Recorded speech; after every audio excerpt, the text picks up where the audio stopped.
오늘 앞에 계신 우리 직원들은 신입 당직자들입니다. 오늘 비상점검 최고위원회 회의를 지켜보기 위해서 지금 교육 중입니다.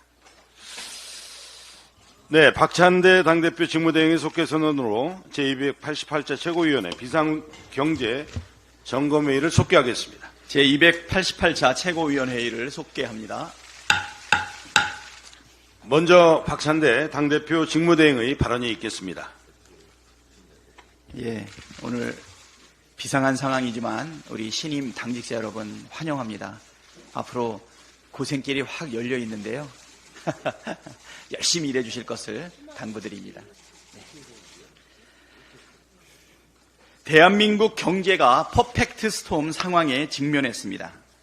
미국발 경기 침체 공포와 중동 위기 고조, 엔캐리 트레이드, 청산 같은 악재가 동시다발적으로 터지면서 세계 경제가 혼돈에 휩싸였습니다. 국내 증시도 사상 최대 폭락을 거듭하다 어제 겨우 반등했지만 시장의 혼란과 불안은 여전합니다. 정부는 일시적 변동성 확대에 과민 반응할 필요가 없다는 입장이지만 이는 너무나 안일한 방식입니다. 특히 폭증하는 대외 리스크보다 현재 국내 경제가 마주한 위기 요소는 보다 심각하고 복잡 다단합니다. 극심한 고금리, 고물가의 장기화로 내수 침체 속도가 가팔라지면서 지난 2분기 성장률이 마이너스 0.2% 역성장을 기록했습니다. 갈수록 파장이 커지고 있는 티몬 위메프 사태도 앞으로 국내 소비를 더욱 위축시킬 것이 명약관화합니다. 여기에 악화일로인 가계부채, 자영업자 줄도산 위기, 부동산 PF 문제까지 경제 곳곳에 시한폭탄들이 도사리고 있습니다. 작은 불씨 하나만으로도 자칫 대한민국 경제 전체가 개멸적인 타격을 입을 수도 있는 비상시국입니다. 민생경제가 더는 손쓸 수 없는 중병 단계에 접어들기 전에 정치권이 문제 해결에 힘을 모아야 합니다. 이를 위해 대통령과 정부 여당에 3가지 제안을 드리겠습니다. 첫째, 경제 비상 상황 대처와 초당적 위기 극복 협의를 위해 여야 영수회담을 조속히 개최해야 합니다. 현재 위기는 윤석열 정부 혼자 힘만으로는 돌파가 어렵습니다. 여야가 톱다운 방식의 논의를 통해서 상황 인식을 공유하고 속도감 있게 대책을 모색하는 노력이 그래서 시급합니다. 둘째, 영수회담과 더불어 그 연장선에서 정부와 국회 간의 상시적 정책 협의 기구를 구축해야 합니다. 정부 대책 상당수는 입법적 조치가 뒤따라야 할 것들입니다. 이를 빠르게 진행하기 위해선 정부와 여당, 야당이 모두 참여하는 정책 논의기구가 조속히 설치돼야 합니다. 셋째, 민생 관련 입법에 대해서 거부권 행사를 중단하십시오.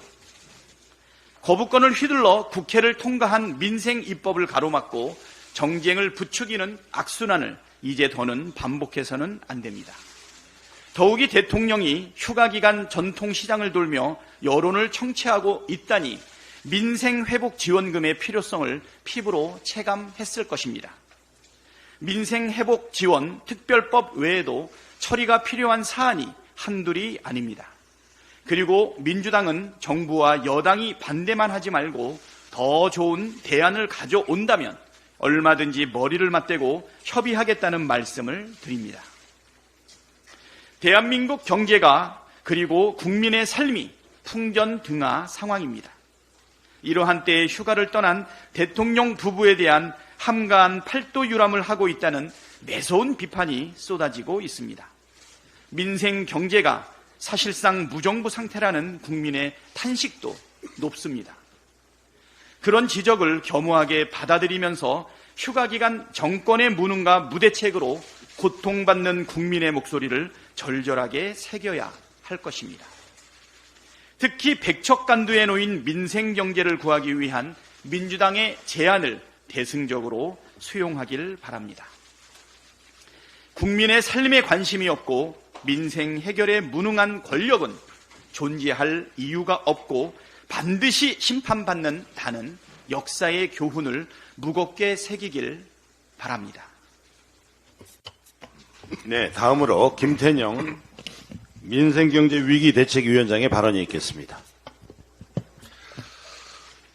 주가지수는 경제의 심장 박동과 같습니다. 사상 최대 폭락으로 휘청였던 주식지수가 또 어제는 급등을 했습니다.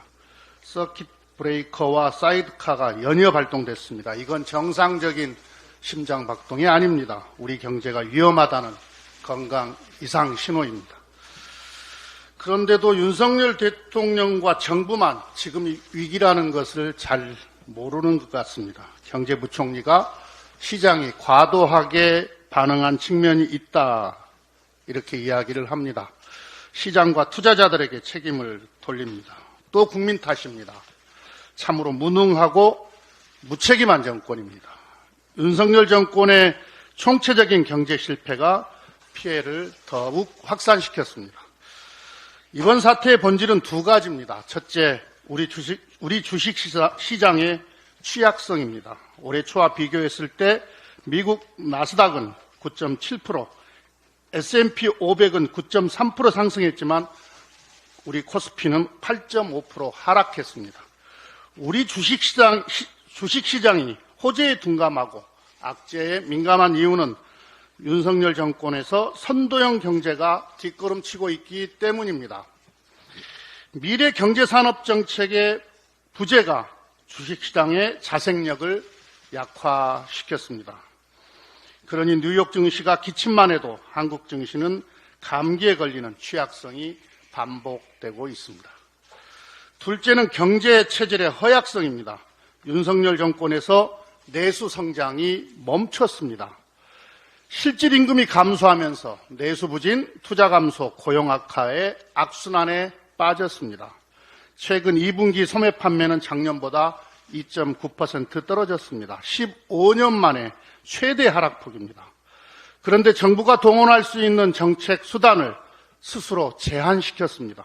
스스로 역대급 세수 펑크를 자초했고 감세와 긴축으로 재정 정책을 쓸 의지도 여력도 없는 상황입니다. 이 내수 침체를 해결하지 못하면 대외악재가 올 때마다 우리 경제는 쉽게 흔들릴 것입니다. 주식시장에는 그 나라의 경제 방향과 미래가 모두 담겨 있습니다. 정부가 이번 사태를 정책 패러다임을 전환하는 계기로 삼을 것을 강력하게 촉구합니다. 아직 미국발 경기 침체 공포는 사라지지 않았습니다. 미국의 AI 거품론이 반도체 수출에 부정적 영향을 미칠 수 있고 이스라엘과 이란의 전면전이 발생하면 증시 변동성은 걷잡을 수 없습니다. 그래서 무엇보다도 국민의 불안 심리를 안정시키는 일이 시급합니다. 즉각적으로 여야 정 비상경제협의체를 가동해야 합니다. 주식시장을 키우고 경제 체질을 높이는 특단의 대책을 함께 논의해야 합니다. 그리고 추진해야 합니다. 반도체를 비롯한 선도형 산업에 대한 과감한 대투자 방안을 마련해서 우리 국민과 기업, 외국 자본의 투자 의욕을 살리고 유동자금이 부동산 시장이 아닌 주식시장으로 모일 수 있도록 여건을 조성해야 합니다. 국회 경제상임위를 중심으로 비상경제 입법을 속도감 있게 추진하는 것도 시급합니다. 대통령이 직접 주재하는 수출 전략회의와 같은 내수 전략회의도 필요합니다. 할 일이 많습니다. 윤석열 대통령과 국민의힘이 비상한 각오로 수용할 것을 촉구합니다. 네, 다음으로 정청래 최고위원의 발언이 있겠습니다.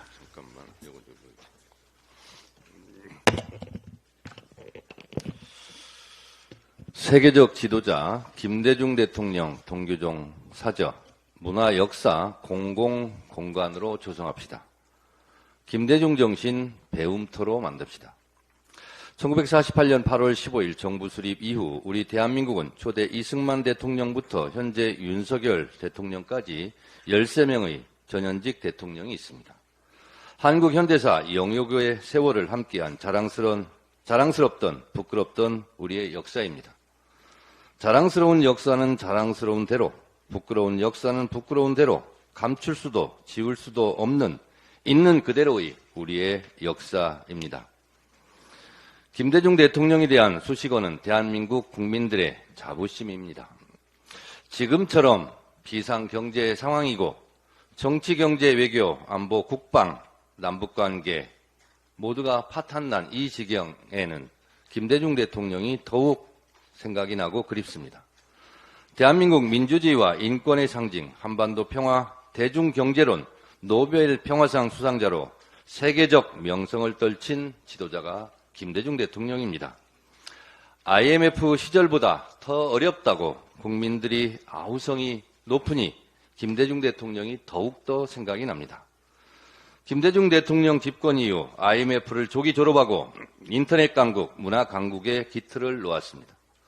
초고속 인터넷망을 깔아 코로나19 시기에 QR코드로 상징되듯 코로나 감염 경로 추정 능력을 발휘해 방역 선진국의 면모를 과시했고 지원은 하되 간섭은 하지 말라는 문화예술 정책의 대전환으로 작품에 대한 가위질이 금지되고 문화예술인들의 창의적 상상력의 나래를 마음껏 펼치게 했습니다. 이때 한류가 태동했습니다. 오늘의 기생충 BTS의 토대가 그때 만들어졌다고 저는 생각합니다. 김대중 대통령의 해안과 통찰력 덕분에 인터넷 강국으로 방역 선진국으로 될 수 있었고 문화예술 정책의 전환으로 자랑스러운 문화강국이 될 수 있었습니다. 민주주의, 평화, 인권, 문화, IT 강국, 자랑스러운 김대중 대통령의 정신은 계승되어야 합니다. 김대중 정신의 산실 서울 동교동 사저가 위기에 빠졌습니다. 김대중 대통령 사저가 매각되어 각계의 걱정이 큽니다. 이를 해결할 방법을 아이디어 차원에서 한 가지 제안합니다. 동교동은 제 지역구입니다. 큰 도로에서 동교동 사저로 들어가기 전 작은 공간에 평화공원이 조성되어 있습니다. 여기 보시면 동교동 사저가 있고 큰 도로가 있고 이 사이에 507.9제곱미터 이 공간을 국비와 서울시비를 투입해 이미 평화공원 공공의 공간으로 조성한 바 있습니다.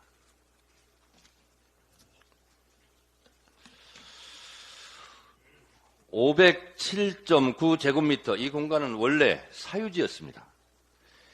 이 부지를 국비와 서울시비를 투입해 약 70억가량, 정확하게 68억으로 매입해 공공공간으로 이미 만들었습니다. 2012년 제 지역구이기도 해서 또 제 지역구 사업이기도 해서 저도 앞장섰고 서울시도 적극 나서서 오늘의 평화공원이 조성된 것처럼 동교동 사저도 국비와 서울시비 필요하면 마포 구비도 보태서 매입하고 이 공간을 공공공간으로 만들어 문화유산화할 것을 제안합니다. 사저 주변도 공공화했는데 사저 자체를 공공화 못할 이유가 없습니다. 그 밖의 여러 다양한 방법 등 저도 민주당도 열심히 노력하겠습니다. 이것이 그 평화공원 조성사업, 사업계획서입니다. 여기 보시면 아시는 것처럼 국비와 서울시비를 보태서 투입해서 평화공원을 조성한 바 있다는 말씀을 드리고 이게 당시의 사업계획서입니다.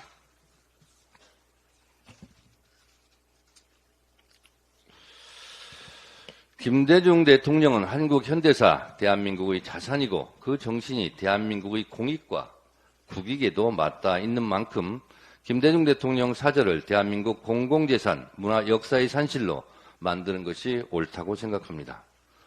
역사를 잊은 민족에게 미래는 없다고 했습니다. 역사는 지울 수도 없고 새로 꾸며낼 수도 없습니다. 자랑스러운 김대중 정신의 산실 동교동 사저가 김대중 정신을 배우고 기리는 역사, 문화의 현장으로 기능하길 바랍니다. 김대중 정신이 개인의 소유물이 아니듯 김대중 정신의 산실, 동교동 사저도 공공재의 의미를 살려야 한다고 생각합니다. 김대중 대통령 사저 앞 평화공원처럼 동교동 사저도 국가기관이 나서서 역사의 맥을 이어나갑시다. 네, 다음으로 고민정 최고위원의 발언이 있겠습니다. 전례 없는 폭염과 폭우가 연일 계속되면서 골목에서 사람을 찾아볼 수가 없습니다. 여름 휴가철이지만 그나마 휴가도 해외로 나가는 분들이 많아서인지 강원도 동해안 등 전통적인 휴가지에서도 피서객이 줄어드는 기현상이 벌어지고 있습니다. 폭염과 폭우에 국민들은 너나 없이 고통받고 있는데 경제마저 곤두박질 치고 있습니다. 코로나 이후 처음으로 대한민국 2분기 경제 성장률이 마이너스를 기록했습니다. 내수 부진이 결정적인 원인이라고 합니다. 재난 수준의 폭염과 민생고로 국민들은 고통받는데 대통령께서는 휴가지에서 어떤 구상을 하고 계실지 자못 궁금합니다. 그래서 3가지를 제안합니다. 첫째는 민생회복지원특별법을 즉각 수용하십시오. 민생회복지원특별법은 소비가 이루어지지 않던 코로나 시기에 시행되어 내수시장에 활기를 불어넣은 바 있었던 그러한 법안 내용들입니다. 폭염과 폭우에 내수 부진으로 얼어붙은 시장에 윤활유가 필요합니다. 민생 경제를 회복하는 귀한 마중물이 될 민생회복지원특별법을 수용하십시오. 둘째는 폭염 시간대 작업 중지 등 국민들을 보호할 수 있는 방안을 신속하게 시행해 주십시오. 질병관리청 집계에 따르면 폭염으로 인한 온열 질환자 수가 1,800명을 넘어섰고 사망자도 지난 5일 기준 17명에 이른다고 합니다. 온열 질환의 약 80%가 실외에서 발생했는데 이 중 실외 작업장이 29%, 논밭이 16%라고 합니다. 폭염으로 노동자, 농민들이 작업 현장에서 쓰러지고 있는 것이 확인되고 있습니다. 무더위 시간대 옥외 작업이 이루어지지 않도록 작업 중지를 행정명령으로 강제하는 등 현장 점검을 강화해 줄 것을 요구합니다. 셋째는 폭염에 대해 재난 상황에 준하는 대응이 필요합니다. 한반도 여름철 기후가 집중호우와 폭염이 잇따르는 극과 극 이상기온을 보이고 있습니다.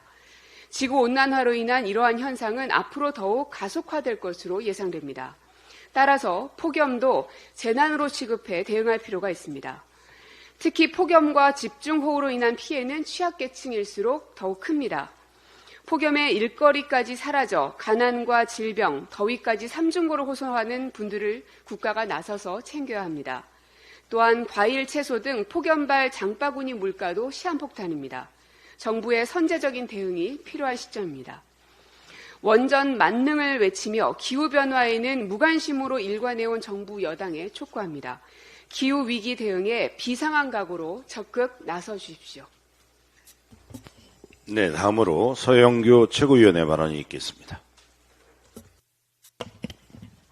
전국이 골마 터졌습니다. 민생 곳곳에서 골마 터지고 있는데 정부는 회복하고 있다고 뻥뻥 헛소리만 하고 있습니다. 정부가 물가가 안정기에 접어들었다며 최근 물가 상승률이 2%대라고 이야기하고 있습니다.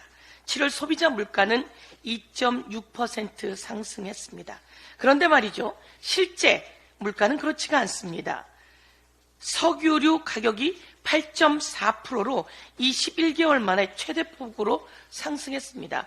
석유류 가격입니다. 이 석유류 가격이 곳곳에 영향을 미쳐서 물가는 천정부지이다. 이렇게 말씀드리겠습니다. 농축수산물이 1년 전보다 5.5% 올랐고 농산물이 9% 올랐습니다. 사과와 배는 전년 동월 대비 각각 39%, 154% 올랐습니다. 이것이 바로 전년 동월 대비 물가 상승입니다. 경제 성장률은 이번 2, 4분기는 경제 성장률이 마이너스 0.2%입니다. 작년 내내 기재부는 이야기했습니다. 상저하고일 겁니다. 라고 작년 내내 떠들었는데 경제가 아주 어려웠습니다. 아주 어려운 경제 과정에서 끝내는 상저하저 경제 성장률 1.4%를 찍었습니다. 이번 상반기에서 조금 나아지는 듯 했으나 이 경제 성장률은 이제 2, 4분기에 마이너스 0.2로 돌아섰습니다. 마이너스 성장률이라뇨. 윤석열 정부 도대체 뭘 하고 있는 겁니까? 이런 상태에서 티몬 위메프 사태의 피해액은 1조 원을 넘어설 거라고 추정되고 있습니다. 이 티몬 위메프 사태는 벌써 예견되어 있었던 겁니다. 그럼에도 불구하고 정부가 대책을 세우지 않았죠. 카카오 먹통 사태 등으로 인해서 정부가 충분히 대처를 했어야 함에도 불구하고 대처하지 않고 이 사단이 일어났습니다. 윤석열 정부는 도대체 뭘 하고 있는 겁니까? 농산물 가격은 줄줄이 폭증했는데도 불구하고 물가가 안정되어 가고 있다고 하는 윤석열 정부는 식사도 안 합니까? 제가 얼마 전에 식당에 갔습니다. 갔더니 삼겹살 가게에서 상추가 없습니다. 사장님께 여쭤봤습니다. 사장님, 상추는? 이렇게 했더니 의원님 모르세요? 상추 가격이 얼마나 비싼데. 상추 못 갖고 왔습니다 라고 이야기하더라고요. 국회의원이 왔는데도 상점 주인이 확실하게 이야기합니다. 상추값이 얼마나 비싼지 아세요? 라고 말입니다. 상추값도 전달 대비 57%가 증가했습니다. 배는 전년 동월 대비 154%가 증가했습니다. 물가가 고공을 찌르고 하늘을 찌르고 있습니다. 이런 상황에서 세계 금융 위기는 3주 만에 8천조 이상이 증발했다고 합니다. 미국에서 이렇게 기침을 하면 우리 대한민국에선 폭풍이 일어납니다. 대한민국 경제가 아주 하락을 거듭하고 있습니다. 이 상황 속에서 경제가 이렇게 좋지 않으면 소상공인들이 위험합니다. 법인들이 위험합니다. 제가 오늘은 표로 한번 보여드리도록 하겠습니다. 이게 2024년 상반기, 지금입니다, 여러분. 2024년 상반기이고요. 2022년 상반기를 보여드리도록 하겠습니다. 2022년 상반기 파산 법인이 4,500개입니다. 그런데 2024년 상반기에 파산 법인이 987건입니다. 200%를 훌쩍 넘었습니다. 이렇게 어려워서 어떻게 삽니까? 이렇게 힘들어서 어떻게 삽니까? 제가 말씀드리는데요.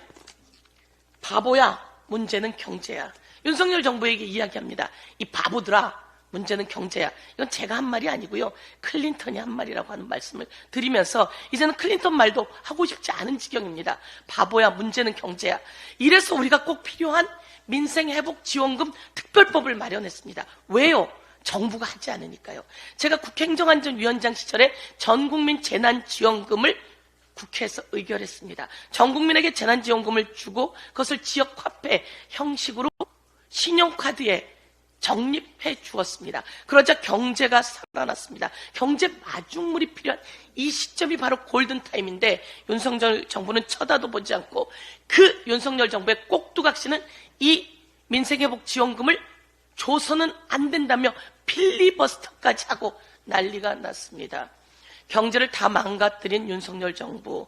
그런데 이제 경제를 살려야 하는데 경제 살릴 생각은 않고 휴가지에서 도대체 뭘 하고 있는지 묻지 않을 수 없습니다. 이상입니다. 네, 다음으로 진성준 정책위 의장 발언이 있겠습니다. 네, 앞서 많은 분들께서 말씀하셨습니다만 우리 경제가 비상 상황입니다. 수출을 제외한 모든 경제 지표가 위기 신호를 발하고 있습니다. 지난 5월 통계청의 발표에 따르면 생산과 소비, 투자 모두 마이너스를 기록했습니다. 올해 1분기 가구 실질소득은 1.6% 감소했습니다. 2017년 이후 최대치입니다.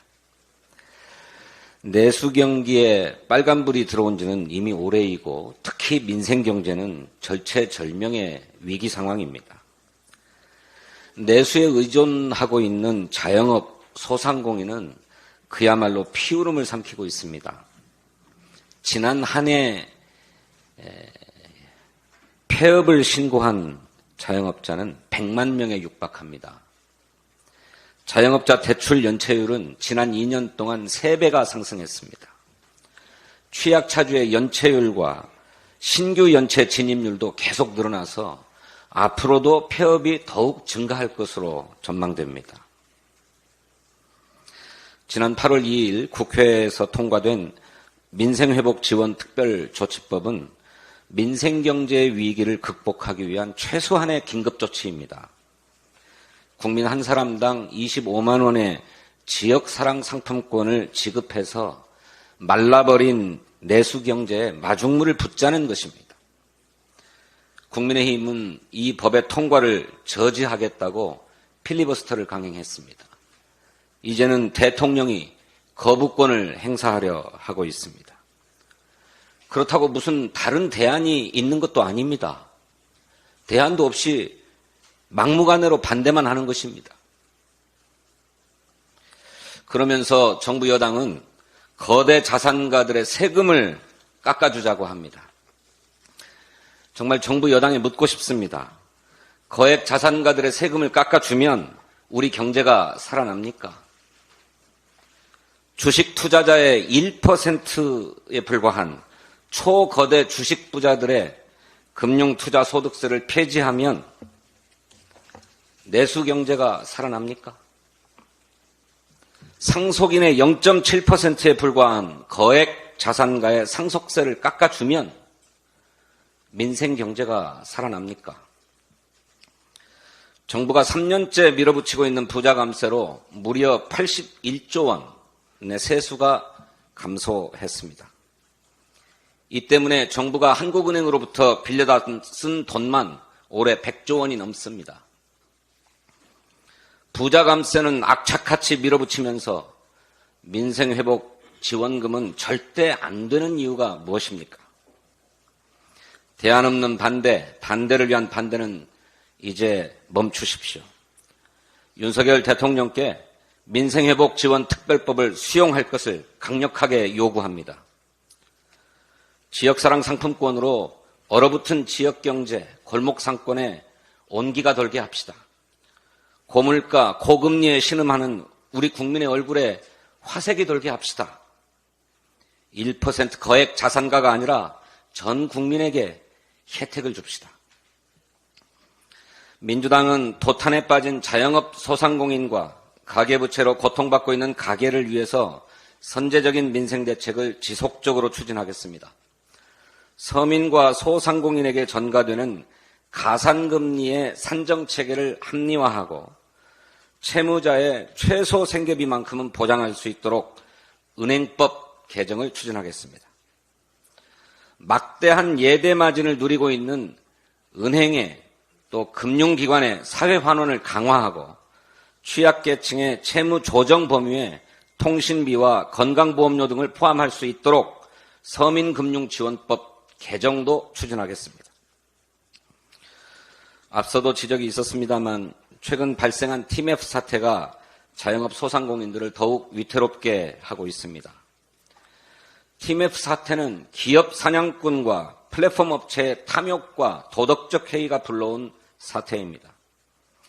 정부 당국이 기업에 대한 관리 감독을 포기하고 그저 자율에 맡겨둔 결과이기도 합니다. 플랫폼 기업의 돌려막기식 영업, 문어발식 확장 등 각종 불공정 거래 행위를 제어하기 위해서 온라인 플랫폼 공정화법을 신속하게 제정하겠습니다. 전자상거래의 소비자 피해 구제를 강화할 수 있도록 전자상거래법을 전면 개정하고 전자금융업자에 대한 감독, 처분을 강화할 수 있도록 전자금융거래법도 개정하겠습니다. 정부 여당의 적극적인 협력을 촉구합니다. 감사합니다. 네, 마지막으로 천준호 TMF 사태 대응 TF 단장의 발언이 있겠습니다. 네. TMF 사태의 본질은 기업인의 탐욕에 의한 방만한 기업 운영과 이를 관리 감독하지 않고 방조한 윤석열 정부의 무능입니다. 윤석열 대통령에 촉구합니다. 부실기업 관리감독 책임을 외면한 이복현 금감원장을 즉각 해임하고 판매대금 정산지원을 방치한 한기정 공정거래위원장을 엄중 문책하십시오. TMF 자체 추산한 피해 규모는 미정상 판매대금을 포함해 1조 원대로 파악되고 서울회생법원은 미정산 피해자만 11만 명으로 추산하고 있습니다. 그러나 피해 단체들은 피해 규모가 이보다 더 클 것이라고 주장합니다. 어제 민주당은 2건의 TMF 사태 피해 판매업체 간담회를 개최하고 이 피해 사례를 청취했습니다. 피해 업체들은 이 여파가 TMF 입점업체에만 국한되지 않는다고 경고했습니다. 일례로 쌀을 유통하는 한 농업회사에 따르면 쌀의 유통 구조상 판매대금 미정산은 농업회사의 자금난을 초래하고 월 결제로 운영되는 정미소와 농민에게까지 영향을 미친다고 했습니다. 종사자 4명 규모의 이 농업법인의 피해액은 무려 15억 원 규모입니다. 또한 3천억 규모로 알려진 해피머니 상품권 관련 피해도 밝혀야 할 과제입니다. 사정이 이러한데도 어제 최상목 경제부총리는 미정산금이 2,700억 원대로 집계되었다며 정부의 안이한 인식을 드러냈습니다. 오늘 오전 정부가 발표한 대책도 이미 지난달 30일 발표했던 금융지원 5,600억 규모에 그대로 머물러 있습니다. 이외 대책은 각 지자체의 개별적으로 마련한 자구책을 종합해서 마치 정부 지원인 양 포장한 것에 지나지 않습니다. 이마저도 피해 판매 업체들은 정부가 대출만으로 문제를 해결하는 것이라며 사태의 책임을 Q10이 아닌 결국 판매업자에게 떠넘기는 것이라고 평가하고 있는 상황입니다. 정작 사태가 터진 지 2주가 넘은 지금까지도 피해 신고와 구제 상담을 위한 정부의 단일 창구도 마련되지 않아서 피해자들의 혼란이 가중되고 있습니다. 정부의 안일한 인식과 대응을 강력 규탄합니다. 실상 윤석열 정부는 이 사태의 방조범과 다름없습니다. 금감원은 팀원 UF 양사가 자본 잠식 상태에 빠진 것을 인지하고 2022년 6월에 경영 개선 협약을 체결했지만 이후 협약사항 이행 여부를 제대로 챙기지 않았습니다. 심지어 팀원의 경우 매년 해오던 4월 감사보고서 공시조차 못했는데도 금감원은 아무런 조치를 취하지 않았습니다.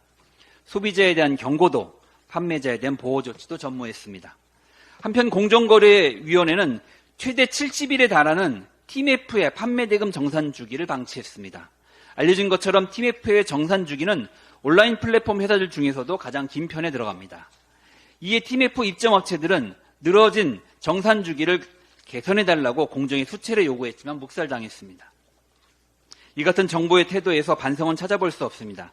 마치 제3자인 것처럼 행동하며 책임을 면피하려고 합니다. 이번 사태가 부도덕한 기업인 한 명을 처벌하는 것으로는 끝나지 않을 것입니다. 윤석열 정부는 하지만 늘 그렇습니다. 정부의 무능으로 이번 참사나 사태가 벌어져도 어떠한 참사나 사태가 벌어져도 책임 있는 자리의 정부 인사 누구도 문책당하지 않았기 때문입니다. 그 무책임한 행태가 이번 사태에도 그대로 이어지고 있는 것입니다. TMF 사태 진상규명을 위한 더불어민주당의 TF는 윤석열 정부의 무책임한 행태를 좌시하지 않겠습니다. 먼저 정무위 차원의 청문회를 즉각 추진하겠습니다. 진상규명을 위해서는 증언과 자료 제출에 강제력 있는 청문회를 열어야 합니다. 동시에 우리 TF는 어제와 같은 피해자 간담회와 현장 방문을 신속하게 진행해서 피해 양상과 분야를 추가 발굴하고 파악하도록 하겠습니다. 제도 개선에도 앞장서겠습니다. 현재 우리 민주당을 중심으로 TMF와 같은 전재상거래 업체의 정산 주기를 명문화하는 내용의 법안들이 발의되고 있습니다. 법안이 신속 검토되고 처리될 수 있도록 노력하겠습니다. 용산전자상가, 가맹점주연합회, 외식업 중앙회와 같은 판매자 단체가 정산기간 등을 거래 조건으로 단체 협상을 통해서 정할 수 있도록 온라인 플랫폼 공정화 법안을 추진하겠습니다. 전자상거래 업체로 하여금 소비자가 지급한 판매 대금을 업체의 운영 자금 등과 구분해 신탁하거나 별도 계좌로 보관하도록 하는 전자상거래법 개정안도 검토에 들어갔습니다. 국민의힘에 당부합니다. TMF 사태에 대한 법안 추진 그리고 청문회 개최에 대해 즉각 협조하기를 바랍니다.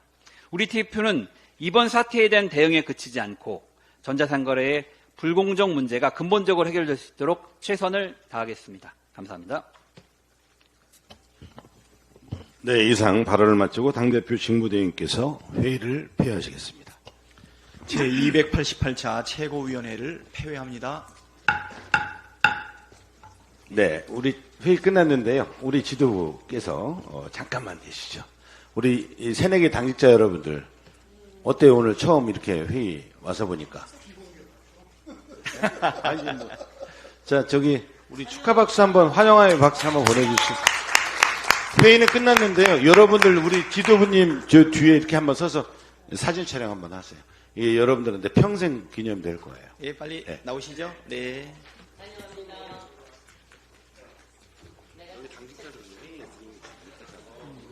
아니, 우리 가족이라서 그런지 다 낮이 익네. 아니요, 저기 새내기 당직자 교육 차원에서 오늘 최고위원회